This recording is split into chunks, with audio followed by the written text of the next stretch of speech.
नमस्कार, मी सौरभ कोरटकर, TV9 मराठीमध्ये आपल्या सगळ्यांचं स्वागत। मी काही राजीनामा वगैरे दिलेला नाही असं धनंजय मुंडे यांनी म्हटलंय। राजीनाम्याच्या प्रश्नावर धनंजय मुंडे यांनी ही प्रतिक्रिया दिली आहे। तर नैतिकतेच्या आधारावर निर्णय घ्यायला हवा असं सुप्रिया सुळे म्हणाल्या आहेत। बीड प्रकरणात धनंजय मुंडेंच्या राजीनाम्याची विरोधकांकडून मागणी केली जाते आहे।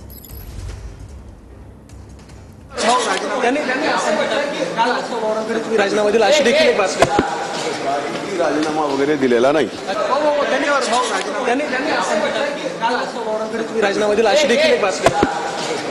राजीनामा वगैरे दिलेला नाही। मला असं वाटतं सरकारने संवेदनशीलपणे या सगळ्याचा विचार करावा। मला अजूनही तो दिवस आठवतोय जेव्हा अशोक चव्हाणांवर आरोप झाले। नैतिकता बघून काँग्रेस पक्षाने आणि अशोक चव्हाणांनी तेव्हा राजीनामा दिला होता।